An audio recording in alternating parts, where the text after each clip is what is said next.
Welcome to this week's Who the Folk podcast. I'm Lonnie Goldsmith, the editor of TC Jewfolk, and joining me this week is artist Eli Libson. Eli is the art director at Monster Games in Northfield, but is also being featured at the Ramon Artist Salon on January 20th. Libson talks about how he got into video game design, the challenges of being a gallery artist, and some really interesting favorite Jewish food takes on this week's Who the Folk podcast. Yeah. So now, are you from Minnesota? Yeah, I'm from Minnesota. Okay. Yeah. I grew up in South Minneapolis. Do we need to start this, or what do you want to do with this? I don't know. I'm a storyteller. So no, it's fine. I just sort of let it ride and see where. Is it on? Yeah. Oh, perfect. So I grew up 4748 Harriet. I don't care. In South Minneapolis, and we lived there until I think 1988. Crime started to get really bad in the area that we lived. We actually, our home was broken into 3 or 4 different times. One time we came home from New Year's and there wasn't even my dad's suits in the house. They cleared everything out. It was like we moved in, and they hot wired. He had a brown station wagon Malibu, and they hot wired it, and they used the car to actually remove all the boxes and suits and refrigerator and everything. God. And over the course of what they did is we believe that it was a guy that he was using the stolen goods to get money to supply his drug habit, because they had caught somebody years later who had been stealing, breaking in homes in the area that we were in. So what he did is he called sometime, around the New Year's period, surmised that we weren't home because we didn't pick up the phone. And so he was like, all right, they're clearly away for New Year's. I've got plenty of time. And he took his time. And over the course of 3 days while we were gone up in Duluth, he cleared everything out of our house. I mean, there was nothing left. And so that was kind of the tipping point. And in 1988, my parents decided to move. And so we ended up in Chanhassen. Okay. And I went from being in the Minneapolis public schools to the Minnetonka school district. Okay. Which was a little bit of culture shock. And so that was the kind of, and that was kind of our first move. And then from there, my parents to this day are still in Chanhassen. Okay. Yeah. And I live in Edina. Okay. So, yep. So where did your love of art, which then sort of became your career, where did that come out of? Okay.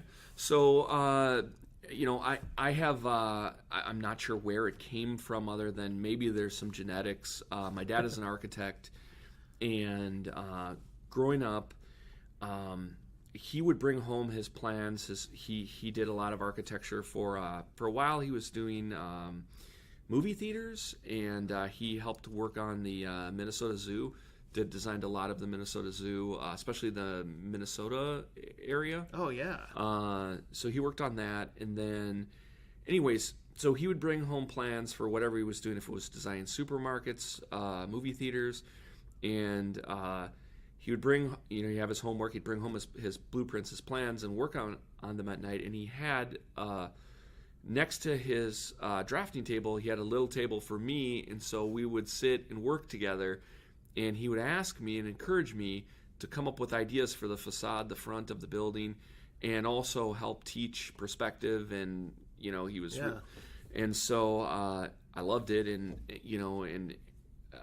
he encouraged me to draw whenever, and I loved it so much that any chance I had, I was building things. And undeniably, too, he brought me to see Star Wars, and that changed me forever. I saw that movie, and from that point on, I decided that's what I wanted to do. Okay. And that's kind of, it's not exactly Star Wars, but I've been doing that style of imaginative work ever since I was a tiny kid. So now looking at your website, which is really cool, and we'll link to it in the show notes, there's a lot of I guess it'd be described as like sort of fantasy character. Sure, yeah. Alien adjacent, maybe. Uh-huh. Lots of bright colors, lots of Yeah. funky looking creatures. Yeah. Is that the kind of stuff that inspired you out of seeing Star Wars? Yeah, no, I mean, I was heavily inspired by Lucas and Spielberg and the imagination that those guys brought to the screen. Certainly, E.T., Blade Runner, Star Wars, Aliens. Those films really hit home with me. I've always been an extreme fan of aliens and creatures and sci-fi robotics. I love that stuff, and so that definitely bleeds into the work that I do. Also, the illustrators, a lot of them happen to be Jewish as well. Oh, really? For example, in terms of comic books, you have Jack Kirby or Jack Kurbowitz, Stan Lee. Of course. You have Kane, the creator of Batman. You have Will Eisner and the Shadow. A lot of those, that style, kind of very cinematic and very squared off hands, and even in the comic books, there's this kind of cinematic quality that exists, and that's very inspiring.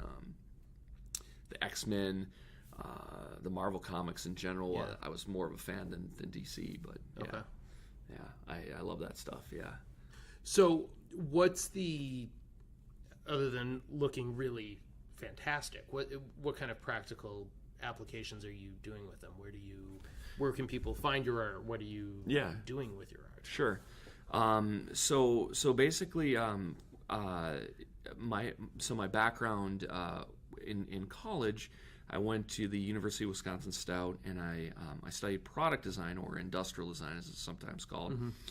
And while I was studying, the professors, they could kind of see the trajectory that I was on, and we would be doing projects where it would be like Black & Decker or other Miro pots and pans, and different companies would come in, and somehow the sci-fi thing would end up in the products that I was doing, and I would, it'd be like a Black & Decker thing, and I these creatures would get in there, and so I had one professor, his name was Chalice Hodge, and he encouraged me. He pulled me aside one day and kind of, he kind of said, "What do you want to do? What makes you happy? Because what I'm seeing, it's clear that you're interested in the kind of Star Wars thing, the creature thing." And you do want to go into entertainment design or concept design. That's where you take basically an industrial designer and you purpose them for creating weird stuff for the movie industry. And he said, rather than, you're clearly not going to probably fit with a standard classic product design company, it's going to be a difficult fit. He's like, you should go to California and you should do what you really love to do and what you're kind of, however it shakes out, this is what you're made to do. And so he's like, Chalice said, you should start to just do props and things like that to be photographed for entertainment design, to see if you can get a job working in either Hollywood or Northern California at ILM. And so I took that to heart, and from that point on, everything that I did was kind of outer worldly, and basically movie props is what I was doing from that point forward. At one point, I saw that there was an opportunity in Sweden to get computer time on this software that was being used to create Jurassic Park. The computers at the time were around $26,000, and the software was around $7,800. So you're talking almost $40,000, and quite an investment. Yeah. So the school that I was going to, Stout, didn't have this particular software at the time. So I took it upon myself to go to Sweden where it was available, and so I studied in Sweden for 8 months, where there was seats of the software available, where I would have endless amounts of hours to just learn the software, and to sit on basically $40,000 worth of gear that there was no way I could ever afford to do that. And they had an exchange program, so it was perfect. So I spent a little bit of my college time in Sweden, and ended up putting a reel together. Now I look at it, it's garbage, but at the time it was pretty invaluable and pretty amazing to have the opportunity to experiment with this thing. Does technology make your job as an artist easier, or do you still have to have the sort of basic principles of like pencil and paper, or however you usually Sure. used to do it? Yeah, you still have to have that down first. I believe that the foundation is key, and I believe pencil to paper still is the fastest way to convey an idea. Really? And I do a lot of sketches before I sit down, and never do any kind of complicated modeling or building things. So I've worked with so what pays my bills is I work with a video game development company in Northfield, Minnesota. They're called Monster Games, and I started out doing concept art and building way out crazy transforming vehicles and robots for a game called Excitebots Trick Racing. Okay. That was for the Wii.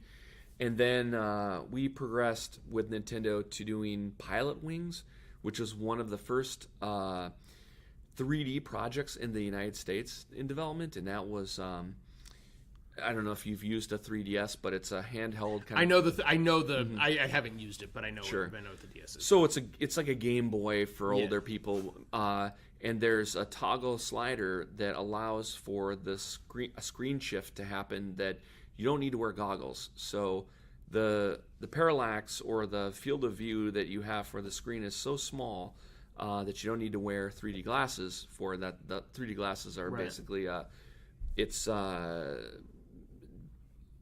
difficult to explain. Okay.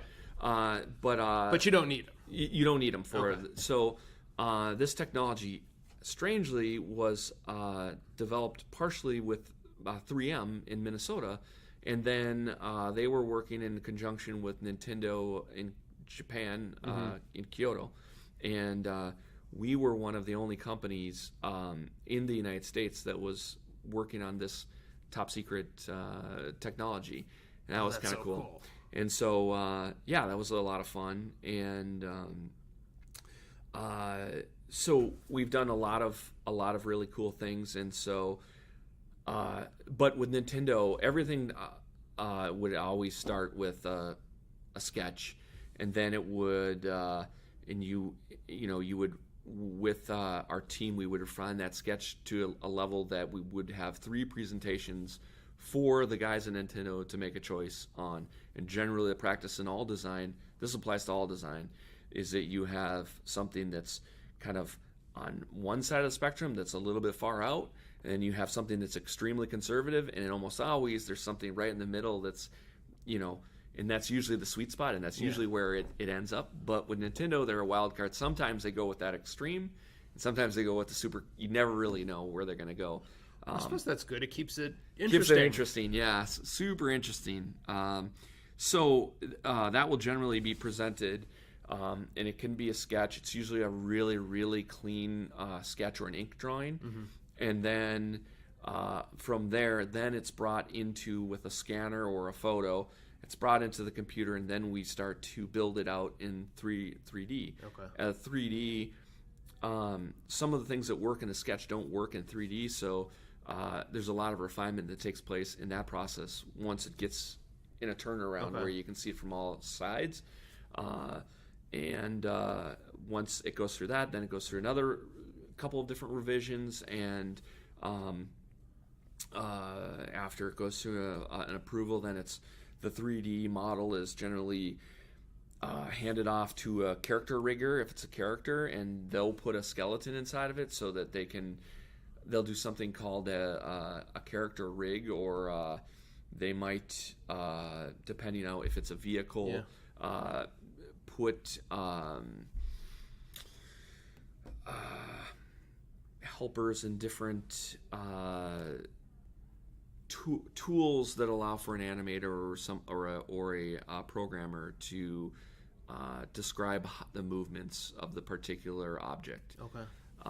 And so they can program for it. So there'll be collision fields where a character will have almost this kind of invisible cube that's around him, and so when the cube, this collision, interacts with another collision object, then that'll send a script of I shake this person's hand, or I jump, or I wave, or I, and that's where the programming side comes into place. That's so cool. Yeah. So what's it like to do something, like being an artist for a career? Like, I would think so many people think of art just as a hobby, like sketching or drawing. Sure. At what point did you sort of realize that, I can really make a go of this? Sure. And actually get paid. Well, so I had this kind of when I was, my dad being an architect, that was the push towards either graphic design or industrial design was a heavy push for him. He believed that I think that he was accurate in this. He believed that those were careers that could supplement some of the fine art or something else, and that you could, that you'd have this kind of base that would, have a stability to it, almost like architecture. But then from there, that could branch out in other directions and allow for the creativity, and you could do the fine art. I'm not diminishing that as a fine artist you can make a career as a fine artist. It's just really, really tough. Right. And so I personally took that to heart, and I tried to study something that I felt like could pay the bills at the end of the day, and I'm a pragmatist in that sense, where I've got 2 kids, and I just, at the end of the day, they've got braces.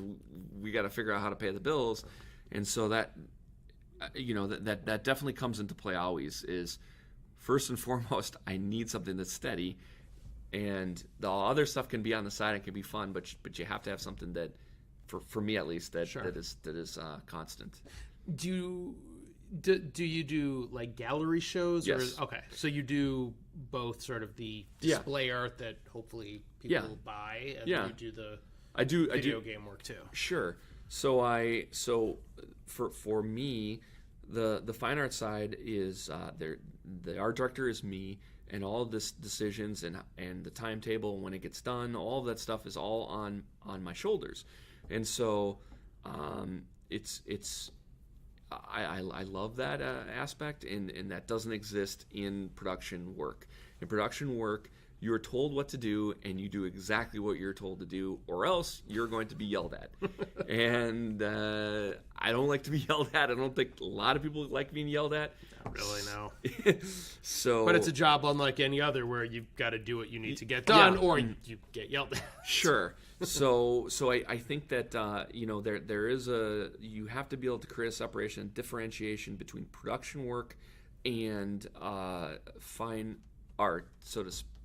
Air quotes. Like gallery. Yeah, work. right. Sure. And however, whatever aspect you consider fine art or how you approach it, that's all completely up to you. And when I do, so to speak, fine art, it's generally heavily influenced by the video game art that I do, in the sense that the tools and the tricks that I apply to that stuff to get the job done quickly and to spec and to without having any hindrance of, hey, can you change this color? Or I'm making all of those decisions. So at the end of the day, if it works, it's because of me. If it's not well received and people don't buy it, then it's on me. Okay.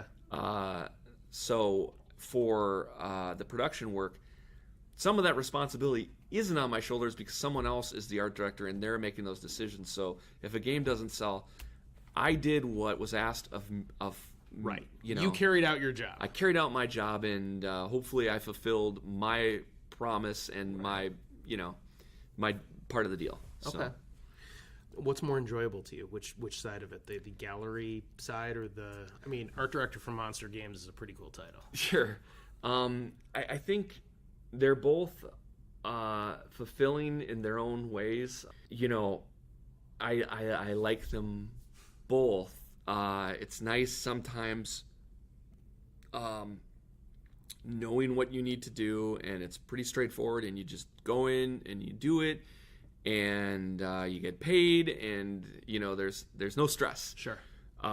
Sometimes at work there can be situations where something's not working, and sometimes the hours can be long, and sometimes you just there's a lot of problem solving, and there's a much higher stress doing production work. That being said, when you're doing fine art, there's the stress of, and I know a fair amount of people that do fine art, that's their career, and the stress is, at the end of the day, selling those pieces all the time, so there's a constant flow of money to pay your bills. And I know a lot of people that do that stuff, and that also has a high stress involved. Sure. And you're maybe not, with a full-time gig, you have health insurance and all these other things that go along with it. When you're on your own as a contractor or as a fine artist, or like I said, every situation is different. There's a high stress involved in that aspect of not knowing when the gigs are going to come in, hey, is this art gallery going to like my work? Is it going to sell? And then in the fine art world, I'm kind of doing some of that as well. You have the situation where galleries generally will take 40 to 50% of the art, the sale. Yeah. And they have to keep their lights on, they have to keep the power on. So I understand why that takes place. It helps explain the price tags you see. Yeah, exactly. Pieces, though. Yeah, some of the prices can be pretty high. The art that you do, you hope that it's well received and that people like it. I do kind of weird creature stuff. It's very illustrative, and it doesn't hit home with everybody. And I realize that, so when I do art shows in the summer, I do the Uptown Art Fair and the Edina Art Fair, and I try to do those shows because there's such a tremendous amount of people that come through. The foot traffic is high enough that there's going to be the oddball weirdos that are going to go like, that is exactly what I need on my wall. And so through numbers, but also because it's different. And again, I encourage everybody to go take a look at Eli's website. You're more likely to hit not just the oddball, but to be different. Sure. I mean, you're going to get all remarkably different than a lot of what you might otherwise see at Edina or Uptown. Yeah. And now, also in the sort of immediate term, you're going to be the presenter, I guess is what it is, at the Ramon Artist Salon at the end of January. So tell us a little bit about what you're going to be talking about there. Okay, so I'm going to be presenting with Marty Harris and David. And David's going to be doing the moderating. I'm not sure exactly the spec on what would you call him, a moderator? I call him a moderator. David Harris, who's the executive director of Ramon, for those who don't know. But yeah, I would call him a moderator probably. Sure. For it. So what we're going to try to do in this speech is primarily we're going to talk about illustration. We're going to talk about some classifications for fine art and lowbrow art, and one of the things with the art that I do in particular, generally it doesn't find its way into museums like the Walker or a lot of the contemporary art museums. We want to kind of discuss why, and maybe why, we're gonna kind of try to delve into and get into why Jews in general are, and this isn't completely only Jews, but we've always kind of done the jobs that not everybody else wants to do, and we don't, our stuff, it pays the bills, but sometimes it doesn't fit in these higher institutions of art. Why? We're going to try to kind of figure that out and talk a little bit about it. some of the influences, some of the humor that's found its way into the cartoons, comics, and the pop culture. There's definitely Jewish influence in there, and culturally, and I'm not going to go as far as to say like, hey, you're going to see, Yogi Bear with like a yarmulke or something to that effect, but these characters are Jewish, some of them, and I think that influence is there. And for me, Dr. Seuss, Where the Wild Things Are, all done by Jewish illustrators. Like I said, going back to the Daniel Clowes and that kind of that stark comic style, the wit and humor that's in there. I don't know. I think there's something in there that we can kind of delve into and kind of like pull out to the surface. And but it's not certainly going to be just completely about Jews making cool stuff, but it's going to be a lot about Jews making cool stuff. We're going to talk a little bit about it. Yeah. Well, excellent. We'll have all the information for that. We'll link to it. It'll be in the show notes and on the article. Last couple of questions before we let you go, though. Sure. Favorite Jewish food? Well, my grandmother made amazing knishes, and they were outstanding. Borscht. We had a lot of borscht. I love borscht. I'm trying to think. I love tongue. You're the second person we've done this who said they like tongue. Love it, yeah.